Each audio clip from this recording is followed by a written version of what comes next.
देखो आज का हमारा एजेंडा क्या है कि जो मैट्रिसेस में आपके पीवाईक्यूज आए हुए हैं आईआईटी या आइजर वाले पेपर में वो हम क्या करेंगे कवर करेंगे। तो स्टार्ट करते हैं। क्वेश्चन क्या बोल रहा है कि कोई एक 3x3 मैट्रिक्स है रियल एंट्रीज के साथ। ऐसा कुछ गंदा सा क्या है, एक 3x3 मैट्रिक्स। फिर क्या बोल रहा है कि कितनी रियल वैल्यूज ऑफ एक्स के लिए जो मैट्रिक्स है आपका वो सिमेट्रिक होगा। ठीक है सर। तो सबसे पहले हम सिमेट्रिक मैट्रिक्स के बारे में जान लेते हैं। तो सबसे पहले एक तो सिमेट्रिक मैट्रिक्स कैसे डिफाइंड होता है कि किसी भी मैट्रिक्स का तुम क्या लो ट्रांसपोज, अगर वो उसी मैट्रिक्स के बराबर आ जाए तो हम उसको क्या बोलते हैं, सिमेट्रिक मैट्रिक्स बोलते हैं। ठीक है सर, ये तो डेफिनेशन वाली बात हो गई। और दूसरी बात ये कि सिमेट्रिक मैट्रिक्स में हमें डायगोनल एलिमेंट्स के बारे में कुछ भी नहीं देखना है। डायगोनल एलिमेंट्स के बारे में सिमेट्रिक मैट्रिक्स में हम कुछ भी नहीं कह पाएंगे। ठीक है सर। तो अगर ये वाला एलिमेंट a12 है और ये वाला एलिमेंट a21 है, जैसा कि हम मैट्रिसेस में जानते हैं, तो क्या ये दोनों एलिमेंट्स बराबर होने चाहिए। a12 जो है वो a21 के बराबर होना चाहिए। ये वाला जो एलिमेंट है ये इसकी मिरर इमेज भी है, देख पा रहे हैं हम इस डायगोनल के रिस्पेक्ट में। ये वाला एलिमेंट इसके बराबर होना चाहिए, ये वाला एलिमेंट इसके बराबर होना चाहिए। समझ पा रहे होंगे, ये वाला एलिमेंट a23 है और ये वाला एलिमेंट क्या है, a32। तो अगर कोई ऐसा मैट्रिक्स होता है तो उसको हम क्या बोल देते हैं, सिमेट्रिक मैट्रिक्स बोल देते हैं, है ना। कि डायगोनल के बारे में कुछ भी नहीं कहेंगे, ये बात अच्छे से ध्यान रख लो, है ना। डायगोनल के बारे में कुछ भी नहीं कहेंगे। तो देखो डायगोनल के बारे में कुछ भी नहीं कहेंगे, है ना। तो डायगोनल को अलग रख लो। ये वाला एलिमेंट इसके बराबर है, बहुत बढ़िया। ये वाला एलिमेंट ऑलरेडी इसके बराबर है, और भी बढ़िया। अब बचा ये वाला एलिमेंट और ये वाला एलिमेंट, तो क्या ये दोनों बराबर होने चाहिए। हाँ जी सर। तो क्या cos x इक्वल्स टू क्या होना चाहिए, x² + 1। क्या ये बहुत बेसिक सी चीज है। हाँ सर, ये एलिमेंट इसके बराबर होना चाहिए सिमेट्रिक होने के लिए डायगोनल के अलावा, क्योंकि ये दोनों तो ऑलरेडी बराबर है। तो cos x अगर x² + 1, जिसको ग्राफ आता है उसको तो साफ साफ दिख जाएगा कि ये किसका ग्राफ है, x² + 1 का, और ये किसका ग्राफ है, cos x का। तो ये केवल एक ही पॉइंट पे मीट करेंगे, है ना। जब cos x कितना होगा, 1। cos x 1 किस पॉइंट पे होता है, x = 0। तो केवल x = 0 वाली वैल्यू ही इसको क्या करेगी, सेटिस्फाई। बट जिनको ग्राफ नहीं आता है वो डरे ना। क्या कर रहे हैं हम, एक बार अगर मैं एलएचएस को ले लूं तो एलएचएस क्या बोलता है कि cos x की मैक्सिमम वैल्यू 1 ही हो सकती है। क्या ये बच्चा बच्चा जानता है कि हाँ जी सर, ये वैल्यू मैक्सिमम कितनी हो सकती है, 1 ही हो सकती है ना। और x² + 1 की अगर मैं बात करूं तो क्योंकि x² है तो ये क्या रहा होगा, >= 0। समझ पा रहे हैं। तो अगर x² + 1 कर दूं तो क्या ये >= 1 रहा होगा। मतलब एलएचएस जो एलएचएस है वो <= 1 है हमेशा, और जो आरएचएस है वो >= 1 है हमेशा। 1 या 1 से छोटा, ये बोल रहा है 1 या 1 से बड़ा, तो बराबर कब होंगे, केवल 1 पे। क्या समझ पा रहे हैं आप, इधर मैंने अच्छे से लिख भी दिया है, x² > 0 तो ये > 1 होगा। तो एलएचएस की मैक्सिमम वैल्यू 1 है और आरएचएस की मिनिमम वैल्यू 1 है, तो ये दोनों बराबर कब हो पाएंगे, जब दोनों क्या हो पाए, 1। जब ये भी 1 हो जाए और ये भी 1 हो जाए, जैसे कि यहाँ पे, तो कब होगा x = 0। तो क्या केवल एक ही x की रियल वैल्यू है जो इसका सॉल्यूशन आ पाएगा। हाँ जी सर। तो आंसर क्या आ जाएगा तुम्हारा, 1 वैल्यू ऑफ x। ठीक है, x की वैल्यू 0 है, कहीं 0 टिक मत कर देना। ठीक है, अगला क्वेश्चन क्या बोल रहा है कि let m be the set of all 3x3 matrices with the real entries. ठीक है सर। फिर क्या बोला, एक रिलेशन है m पे इस तरह से कि a, b रिलेशन में होगा अगर a - b का डिटर्मिनेंट क्या बनता है, इंटीजर। अब हमें बताना था वही रिफ्लेक्सिव सिमेट्रिक ट्रांजिटिव के बारे में, है ना। तो देखो ये रिलेशन मैंने लिखा कि डिटर्मिनेंट ऑफ a - b क्या होना चाहिए, एक इंटीजर। तो रिफ्लेक्सिव के लिए हम क्या करेंगे, b को किससे रिप्लेस करेंगे, a से। हाँ जी सर, कर सकते हैं। तो क्या डिटर्मिनेंट ऑफ a - a, यही तो बनेगा इसमें। देखो a - b के डिटर्मिनेंट में अगर b को a से रिप्लेस करोगे तो ये बनेगा। क्या a - a 0 हो जाएगा, तो क्या इसका डिटर्मिनेंट 0 है, और क्या 0 एक इंटीजर है। हाँ जी सर। तो क्या ये रिफ्लेक्सिव हो जाएगा। हाँ जी सर। सिमेट्रिकली हमें क्या देखना होता है कि अगर a, b सेट में है, रिलेशन में है, तो क्या b, a भी रिलेशन में होना चाहिए। अगर ऐसा है, अगर a, b सेट में है और तब b, a को भी सेट में होना चाहिए, है ना। तो क्योंकि गिवन है a, b belongs to r है, मतलब a - b का डिटर्मिनेंट क्या है, एक इंटीजर। अब हम किसकी बात करेंगे, b - a के लिए चेक करेंगे क्या कि b, a हमारे रिलेशन में है या नहीं। क्योंकि a, b प्रेजेंट है तो b, a प्रेजेंट होना चाहिए।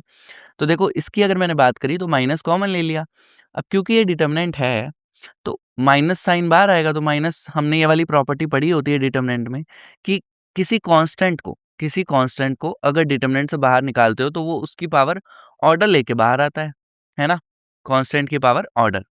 क्या ये प्रॉपर्टी याद है, नहीं याद है तो करो इसको याद, बहुत इंपॉर्टेंट प्रॉपर्टी है कि अगर मैं कांस्टेंट से बाहर निकालूं, डिटर्मिनेंट से कांस्टेंट को बाहर निकालूं तो उसकी पावर क्या बाहर आती है, ऑर्डर। समझ पा रहे होंगे। तो यहाँ से ये -1 कांस्टेंट है ना, इसकी पावर बाहर आएगी तो ऑर्डर क्या है, 3, तो 3 बाहर आ गया। तो क्या determinant of b minus A negative बन गया, और क्योंकि ये इंटीजर है, ये तो गिवन है, क्योंकि a कॉमा b सेट में है तो ये इंटीजर होगा, ये इंटीजर है तो ये माइनस के होगा। ठीक है, समझ पा रहे हो? तो क्या ये भी इंटीजर होगा? हाँ जी सर। तो क्या डिटरमिनेंट ऑफ b माइनस ए भी इंटीजर होगा? हाँ। तो क्या b माइनस ए सेट में बिलोंग करेगा? हाँ। मतलब b कॉमा ए, तो अगर b कॉमा ए सेट में है तो इसको हम क्या बोल देंगे? सिमेट्रिक। क्या ट्रांजिटिव की बात करते हैं। अब ट्रांजिटिव जो है ना, ये चेक करना थोड़ा सा क्या होता है, कई बार टफ पड़ जाता है। तो देखो a कॉमा बी सेट में है, b कॉमा सी भी सेट में है, ये मान लिया हमने, ऐसा है लेट, है ना। तो अगर ऐसा है तो ये क्या है? एक इंटीजर। ये भी क्या है? एक इंटीजर। समझ पा रहे होंगे। अब इसके लिए हम क्या करते हैं? चेक। अब लोगों को क्या लगता है कि ठीक है सर, इन दोनों से a माइनस सी बनाना है, तो मैं क्या करता हूँ, ऐसा कर देता हूँ। हमें a माइनस सी के लिए चेक करना है ना, तो मैंने प्लस भी कर दिया, माइनस भी कर दिया, इसका डिटरमिनेंट ले लिया, इसका डिटरमिनेंट ले लिया। अब आपने बोला था ये भी एक इंटीजर है, ये भी एक इंटीजर है, तो क्या k1 प्लस k2 भी एक इंटीजर हो जाएगा? तो यहाँ देखेंगे, तो यहाँ ये बहुत इंपॉर्टेंट प्रॉपर्टी है कि डिटरमिनेंट जो है, ये एडिशन पे नहीं टूटता है, जैसे आप मल्टीप्लिकेशन में डिटरमिनेंट को तोड़ देते हैं ना, ऐसे।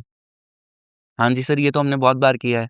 तो ये होता है, बट ये नहीं होता है। तो ये जो क्वांटिटी है, ये इसके बराबर नहीं है।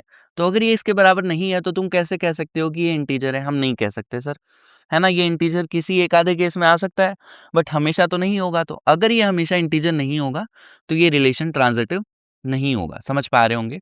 देखो वापस समझेंगे। क्या बोला गया?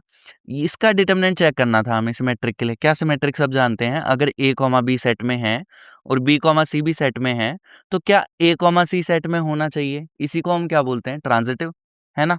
तो a कॉमा सी के लिए हम चेक करेंगे, चेक फॉर a कॉमा सी। क्या ये डिटरमिनेंट इंटीजर होना चाहिए? हाँ जी सर। तो मैंने क्या किया, इसमें माइनस बी और प्लस बी कर दिया। फिर मैंने सोचा कि ठीक है सर, इसको ब्रेक कर देता हूँ, बट हमें ये पता होना चाहिए कि एडिशन पे डिटरमिनेंट क्या नहीं होता? ब्रेक नहीं होता। आशा है आप समझ पा रहे होंगे, ठीक है ना। तो क्योंकि ये ब्रेक नहीं होता, तो ये इंटीजर नहीं होगा, तो ये ट्रांजिटिव नहीं होगा। ठीक है, फिर क्या बोला है? अब देख लो क्या बोल रहा है कि m कोई एक मैट्रिक्स है और x1 x2 x3 कोई इस तरह से मैट्रिक्स है कि जब मैं उसकी मल्टीप्लाई m से करता हूँ तो मेरे पास नल वेक्टर आ जाता है इस तरह से, नल मैट्रिक्स। ठीक है, फिर क्या बोल रखा है कि x1 x2 x3 में ये दो रिलेशन दे रखे हैं, तो डिटरमिनेंट ऑफ m बनाना है। क्या होगा? तो m कोई एक 3x3 मैट्रिक्स था, मैंने मान लिया ABCDEFGHI, है ना। इसका मल्टीप्लाई हुआ x1 x2 x3 के साथ, वो 0 0 आ गया।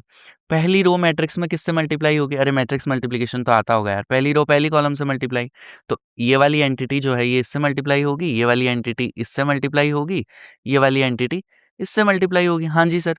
तो ax1 plus bx2 plus cx3 equals to 0, ये बन गई हमारी पहली इक्वेशन। अब हमें क्या करेंगे इसका यूज? x1 प्लस x2 अगर 0 है, x1 प्लस x2 0 है, तो यहाँ से x2 की वैल्यू कितनी? Minus x1। x2 plus x3 भी 0 है, तो यहाँ से x3 की वैल्यू माइनस x2। समझ पा रहे होंगे बहुत आसानी से। और x2 की वैल्यू क्या है? माइनस x1, तो यहाँ सब्स्टिट्यूट करोगे, तो यहाँ से x3 की वैल्यू कितनी? x1। समझ पाए? हाँ जी सर। तो पुट कर दो इसमें, x2 की वैल्यू माइनस x1 और x3 की वैल्यू x1। जैसे ही पुट कर दी, क्या हमें एक इक्वेशन मिल गई, है ना। अब x1 तो 0 है नहीं, तो इसको क्या होना पड़ेगा? 0। अगर ये क्वांटिटी 0 है, तो a plus C equals to क्या है? b। समझ पा रहे हैं? सिमिलरली अब हम क्या करेंगे, दूसरी रो को इस कॉलम से मल्टीप्लाई करेंगे, तो एक इक्वेशन बनेगी, देखो साफ साफ दिख जाएगी, ये वाली इक्वेशन बनेगी, है ना। फिर से वही हम क्या करेंगे, x2 की वैल्यू क्या आई थी? Minus x1। x3 की वैल्यू क्या आई थी? x1। वो यहाँ क्या कर देंगे? सब्सटीट्यूट। तो जैसे ही तुम सब्सटीट्यूट करोगे, क्या बनेगा? d minus E plus F equal to 0। अब ये तो 0 है नहीं, तो इसको 0 होना पड़ेगा। तो यहाँ से d plus F equal to क्या आ जाएगा? e। सिमिलरली जब तुम तीसरी इक्वेशन बनाओगे तो ये आ जाएगा, है ना। तो हमारा मैट्रिक्स क्या था? ये। हमें चाहिए इसका डिटरमिनेंट, ठीक है सर। अब देखो हमने जो इक्वेशंस बनाई, उसमें क्या पहला और तीसरी चीज़ देखो, डी एफ जी आई, तो क्या अगर मैं इन दोनों को ऐड कर दूं तो मुझे फ़ायदा होगा? क्योंकि देखो मेरे को a प्लस सी की वैल्यू पता है ना, b है, d प्लस एफ की वैल्यू e है, g प्लस आई की वैल्यू h है। हाँ जी सर। तो क्या मैं इन दोनों कॉलम्स को ऐड कर दूं? ठीक है सर, कर सकते हैं। हाँ, कर दिया सर। तो ये बन गया। अब मेरे को बताओ, क्या a प्लस सी की वैल्यू b है, क्या d प्लस एफ की वैल्यू e है और g प्लस आई की वैल्यू h है? तो सब्स्टिट्यूट कर दी। तो क्या ये दोनों कॉलम क्या बन गए हैं तुम्हारे? सेम, है ना। और हमने पढ़ा है कि अगर किसी भी मैट्रिक्स या डिटरमिनेंट की कोई भी दो रो सेम आ जाए या कोई भी दो कॉलम सेम आ जाए, तो क्या उनके डिटरमिनेंट की वैल्यू 0 होती है? क्या ये सब जानते हैं? होपफुली सब जानते होंगे, है ना। ठीक है, आगे बढ़ जाते हैं।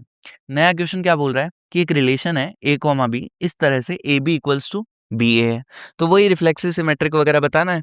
ठीक है, तो ये इंपॉर्टेंट चीज़ें हैं रिफ्लेक्सिव, सिमेट्रिक वगैरह। तो क्या हम इनको अच्छे से पढ़ेंगे? हाँ जी सर। रिफ्लेक्सिव का मतलब क्या होता है कि हर एक एलिमेंट खुद से रिलेट होना चाहिए। बाकी किसी से रिलेटेड है या नहीं उससे मुझे मतलब नहीं है, खुद से होना चाहिए। तो बी को मैंने किससे रिप्लेस कर दिया? ए से। तो क्या यहाँ ए स्क्वायर बन गया? हाँ जी सर। यहाँ भी क्या ए स्क्वायर बी को ए से रिप्लेस करोगे तो A square equal to A square. तो बिल्कुल सर ये रिफ्लेक्सिव तो है, कोई दिक्कत वाली बात नहीं है। सिमेट्रिक के लिए देख लेते हैं। सिमेट्रिक के लिए हम मानते हैं कि ए कॉमा बी सेट में है। तो अगर ए कॉमा बी सेट में है तो A B equals to B A है। तो हम क्या चेक करेंगे अब? B comma A B set में होना चाहिए। देखो सिमेट्रिक मैं दोबारा बता देता हूँ। अगर ए कॉमा बी सेट में है, सॉरी रिलेशन में है, ए कॉमा बी अगर रिलेशन में है तो हम मेक श्योर करेंगे कि बी कॉमा ए भी रिलेशन में हो। अगर ऐसा है तब तो सिमेट्रिक होगा, और अगर ये रिलेशन में नहीं है तो सिमेट्रिक नहीं होगा। अब उसने गिवन है कि ए कॉमा बी है रिलेशन में। अगर ए कॉमा बी है तो ये चीज़ गिवन है A B equals to B है।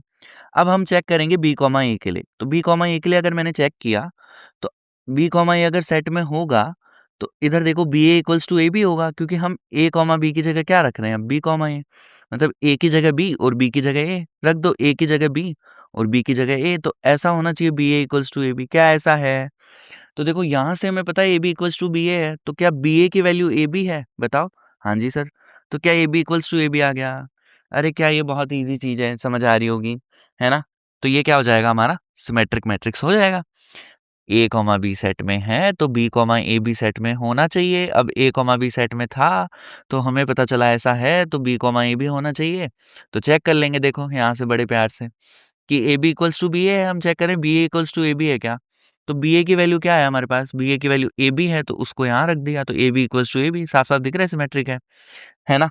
चलो ट्रांजिटिव देख लेते हैं। ट्रांजिटिव का मतलब क्या है कि अगर ए कॉमा बी सेट में है और बी कॉमा सी सेट में है, ये मैंने मान लिया कि ठीक है, तो इसके बाद ए कॉमा सी क्या होना चाहिए? सेट में होना चाहिए ये दोनों। ठीक है, ए कॉमा सी सेट में होना चाहिए। तो हम चेक करेंगे क्या ए सी इक्वल्स टू सी ए है ऑलवेज। एक बात बताओ मेरे को कि अगर ये सेट में है तो A B equals to B A होगा, है ना? अगर ये सेट में रिलेशन में है तो बी सी इक्वल्स टू क्या होगा? सी बी होगा। समझ पा रहे हो? हाँ जी सर, ये तो बहुत ही गिवन चीज़ है ये दोनों तो, है ना? अब हमें चेक करना है क्या ए सी इक्वल टू सी ए होगा, और क्या हमेशा होगा? क्योंकि एक भी ऐसा एग्जाम्पल नहीं मिलना चाहिए ना जहाँ नहीं होता। अगर एक भी तुम्हें ऐसा एग्जाम्पल मिल गया तो वो ट्रांजिटिव नहीं होगा। तो क्या हमेशा ए सी इक्वल टू सी ए होता है क्या? तुम बताओ मुझे, यहाँ से इन दोनों से तुम ये कह सकते हो? ना सर, ऐसा कैसे कह सकते हैं? नहीं कह सकते ना। तो देखो इसका एक एग्जाम्पल ले लेता हूँ मैं कि अगर बी को मैं आइडेंटिटी ले लूँ, क्या ले लूँ? बी को आइडेंटिटी ले लेते हैं, है ना? बी को आइडेंटिटी ले लिया, ए को कोई रैंडम मैट्रिक्स ले लिया, है ना? और सी को ऐसा कुछ ले लिया। तो मेरे को बताओ क्या A B equals to B A होगा अगर बी आइडेंटिटी है तो? हाँ जी सर, बिल्कुल होगा। ए आई इक्वल्स टू आई ए होता है, ये पढ़ा होता है हमने, है ना? ये दोनों क्या ए के ही बराबर है? हाँ। अगर मैंने बी को आइडेंटिटी ले लिया तो क्या यहाँ भी सी इक्वल टू सी बनेगा? अरे ये भी तो सेम ही होगा। समझ पा रहे हो? हाँ जी सर, है ना? तो बी को जैसे ही आइडेंटिटी लिया और ए को और सी को कोई रैंडम मैट्रिक्स ले लिया, तो क्या तुम मुझे बताओ यहाँ ए सी इक्वल्स टू सी ए होगा क्या? चेक करना नहीं होगा, है ना? तो हमेशा हम ये नहीं कह सकते कि ए सी इक्वल्स टू सी ए होगा। इसका ये काउंटर एग्जाम्पल भी मैंने तुम्हें दे दिया। तो क्या ये रिलेशन ट्रांजिटिव होगा? नहीं सर, ये ट्रांजिटिव नहीं होगा, बट रिफ्लेक्सिव सिमेट्रिक हो जाएगा। आ गया होगा समझ? आगे बढ़ जाते हैं। ये वाला क्वेश्चन देखो, बहुत ही लल्लू सवाल। क्या बोल रहा है कि किसी भी एक नेचुरल नंबर के लिए तुम मुझे इसकी वैल्यू बताओ, है ना? तो हमने प्रॉपर्टी पढ़ी होती है कि ये जो चीज है क्या ये इसी के बराबर है? हाँ जी सर। ठीक है, तो ए का डिटरमिनेंट निकालते हैं। तो मैंने पहली रो के अलोंग क्या कर दिया? एक्सपेंड। तो पहली रो और पहला कॉलम गायब। इसका डिटरमिनेंट क्या बनेगा? ये इससे मल्टीप्लाई, ये इससे मल्टीप्लाई, तो कॉस थीटा माइनस जीरो। तो क्या बनेगा? देखो cos theta into cos theta. Zero वाला नेगेटिव के साथ खुलता है, बट उसका कोई सेंस नहीं है। जीरो से जो भी मल्टीप्लाई होगा जीरो। ये होगा माइनस साइन थीटा, ये वाली रो ये वाला कॉलम कैंसिल, ये जीरो माइनस साइन थीटा। समझ में आया? तो cos square plus sine square 1। मतलब इसका डिटरमिनेंट क्या बन रहा है? 1। क्या हम डिटरमिनेंट निकाल सकते हैं? हाँ जी सर। तो क्या डिटरमिनेंट ए की वैल्यू कितनी आएगी? 1। तो अगर डिटरमिनेंट ए की वैल्यू 1 है, डिटरमिनेंट ए की वैल्यू कितनी है? 1। तो उसकी पावर में अगर कुछ कांस्टेंट अगर तुम ले भी लोगे, लो, तो ये क्या बनेगा? ये जैसा कि प्रॉपर्टी बोलती है, तो 1 की पावर कुछ भी ले लो, क्या बनेगा? 1। आ गया होगा समझ? पहले क्वेश्चन पे आ जाते हैं। क्या बोल रहा है कि ए स्क्वायर प्लस ए प्लस ये कोई मैट्रिक्स दे रखा है, ये इसके बराबर है ना? हमें कमेंट करना है ए और ए प्लस आई पे कौन सा इन्वर्टिबल होगा और इन्वर्टिबल नहीं होगा। ठीक है, तो देखो इन्वर्टिबल कब होता है कोई भी मैट्रिक्स, ये समझते हैं। इन्वर्टिबल का मतलब इन्वर्स एग्जिस्ट करता हो, तो किसी भी मैट्रिक्स का इन्वर्टिबल जब एग्जिस्ट करता है जब उसका डिटर्मिनेंट क्या हो, नॉन जीरो, क्योंकि ए इन्वर्स का फॉर्मूला भी हम जानते हैं क्या होता है, adjoint of A upon determinant of A. तो डिनोमिनेटर में क्या नहीं आना चाहिए, जीरो, है ना, समझ पा रहे हैं, तो ये क्या होना चाहिए, नॉन जीरो। ठीक है, तो यहां से अगर मैं ए स्क्वायर प्लस ए की वैल्यू निकालूं तो इस मैट्रिक्स को मैं उधर भेज दूंगा, भेज दिया, क्या मैट्रिक्स सब्ट्रैक्शन हम कर सकते हैं, तो हमें ये मिल गया। यहाँ से मैंने क्या कॉमन ले लिया, ए कॉमन ले लिया, जैसे ही ए कॉमन लोगे क्या ये बनेगा, हाँ जी सर। अब क्या मेरे को क्या चाहिए, डिटर्मिनेंट के बारे में कमेंट करना है, तो साफ साफ दिख रहा है डिटर्मिनेंट लेना पड़ेगा दोनों तरफ, तो दोनों तरफ क्या ले लेते हैं, डिटर्मिनेंट, डिटर्मिनेंट ले लिया। क्या इसका डिटर्मिनेंट क्या बनेगा, सोचो, -1 बनेगा, साफ साफ दिख रहा है, जीरो माइनस, और ये कितना बन रहा है, अरे दिख रहा है ना, ये -1 बन रहा है। ठीक है, तो इसको क्या कर सकते हैं हम, स्प्लिट, क्योंकि सर हमने पढ़ा है कि डिटर्मिनेंट तो मल्टीप्लिकेशन पे तो स्प्लिट हो ही जाता है ना। आज ही हमने पढ़ा कि ये जो है ये एडिशन पे क्या नहीं होता, स्प्लिट, क्या ये बात सब ध्यान रखेंगे, है ना। तो यहाँ से हमें साफ-साफ पता चल गया कि ये दोनों क्वांटिटी का प्रोडक्ट -1 है, तो ना तो ये 0 है, ना ये ही 0 है। अगर दोनों में से एक भी 0 हो गया तो क्या ये 0 आना चाहिए था, बट ये तो 0 नहीं आ रहा है। समझ पा रहे हैं ना आप कि 2 क्वांटिटीज़ का प्रोडक्ट हुआ और हमें -1 मिला। तो अगर दोनों में से कोई एक भी 0 अगर होता तो -1 तो नहीं मिल पाता, है ना? मतलब दोनों ही क्या है, नॉन ज़ीरो। तो दोनों ही अगर नॉन ज़ीरो हैं, तो दोनों ही क्या हैं, इन्वर्टिबल। समझ पा रहे हो? तो अगर कोई भी मैट्रिक्स इन्वर्टिबल है तो उसके लिए कंडीशन क्या है, उस मैट्रिक्स का डिटरमिनेंट क्या होना चाहिए, नॉन ज़ीरो। अगर डिटरमिनेंट 0 हो गया तो वो मैट्रिक्स इन्वर्टिबल नहीं होगा, ठीक है? फिर ये बहुत ही अच्छा क्वेश्चन क्या बोल रहा है कि हमें क्या बताना है, स्क्यू सिमेट्रिक मैट्रिसेस बताने हैं 3x3 के, जो इन एलिमेंट से बनेंगे, कितने बनेंगे। तो सबसे पहले हम किसकी बात करते हैं, स्क्यू सिमेट्रिक मैट्रिक्स होता क्या है। ठीक है, तो स्क्यू सिमेट्रिक मैट्रिक्स डिफाइंड कैसे होता है कि A transpose equals to minus of A, है ना, कि किसी भी मैट्रिक्स का मैं ट्रांसपोज लूं और वो क्या आ जाए, उसका नेगेटिव। एक अल्टरनेट डेफिनेशन इसकी तुम ये बोल सकते हो कि ए आई जे जो है वो माइनस ए जे आई के क्या होता है, बराबर।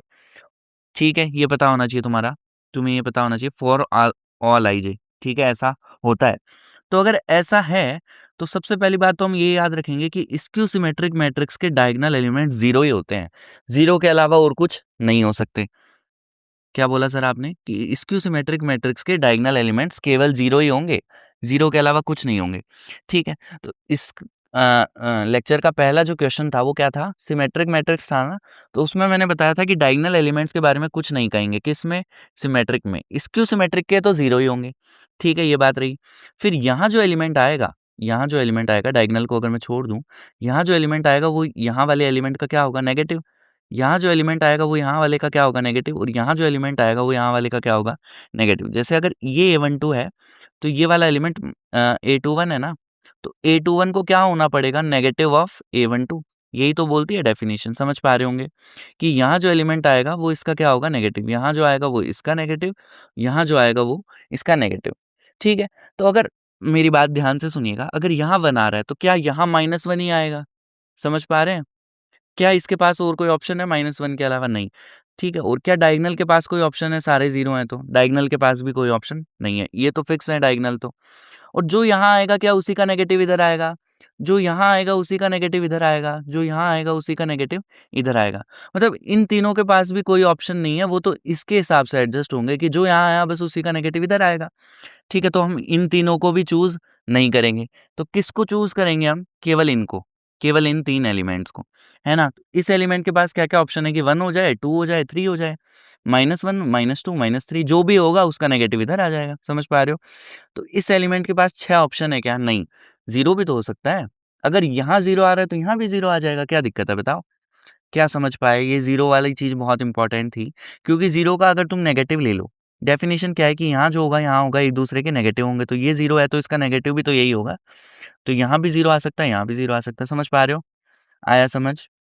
तो यहाँ इस एलिमेंट के पास कितने ऑप्शंस हैं कि 1, 2, 3 में से कुछ हो जाए, ठीक है सर। -1, -2, -3 में से कुछ हो जाए या फिर 0 हो जाए। तो 7 ऑप्शंस इसके पास, 7 ऑप्शंस इसके पास, 7 ऑप्शंस इसके पास, है ना? तो टोटल कितने हो गए? 7 टू द पावर 3। एक ऑब्जर्वेशन है जो कि काम आ सकती है तुम्हारे, कि स्क्यू सिमेट्रिक मैट्रिक्स का डिटरमिनेंट जो है, जिसका ऑर्डर ऑड है, केवल ऑड ऑर्डर के लिए, उसका डिटरमिनेंट क्या होता है? 0। स्टेटमेंट वाइज डायरेक्ट क्वेश्चन पूछा जा सकता है, तो याद होना चाहिए बढ़िया से। क्या हम समझ चुके हैं? एक चीज़ और बता देता हूँ, जैसे कोई एक मैट्रिक्स है ए, है ना? इसको हम किस में ब्रेक कर सकते हैं? एक हम ब्रेक कर सकते हैं 2 मैट्रिसेस में, एक इसमें और एक इसमें, है ना? समझ पा रहे हैं? तो इसको हम बोलते हैं, ये वाला जो पार्ट बना था half times of A plus A transpose, इसको हम बोलते हैं, ये वाला जो मैट्रिक्स है पूरा ये सिमेट्रिक है। और जो दूसरा वाला मैट्रिक्स बना था हमारे पास ये वाला, ये क्या है हमारा? स्क्यू सिमेट्रिक मैट्रिक्स है। तो ये वाला हो गया तुम्हारा सिमेट्रिक और वो वाला हो गया तुम्हारा स्क्यू सिमेट्रिक। समझ गए होंगे? ठीक है। ठीक है, तो मिलते हैं फिर अगले टॉपिक के साथ, है ना? बढ़िया से कर लेना, मैट्रिसेस बहुत आसान वाला चैप्टर है और इसका वेटेज भी क्या रहता है, अच्छा खासा रहता है। एक तो मैट्रिसेस और रिलेशन वाले टॉपिक जो है, मैट्रिसेस एंड रिलेशन, इन दोनों को मिला के बहुत सारे क्वेश्चंस आ रहे हैं। समझ गए होंगे होपफुली तुम क्या बोलना चाह रहा हूँ मैं। जैसा कि हमने देखा रिफ्लेक्सिव सिमेट्रिक वाले कितने क्वेश्चन थे, है ना? फिर डिटर्मिनेंट पे अपनी कमांड बनाओ, डिटर्मिनेंट कैसे निकालते हैं वो सब तो आता होगा तुम्हें, ठीक है? Okay bye.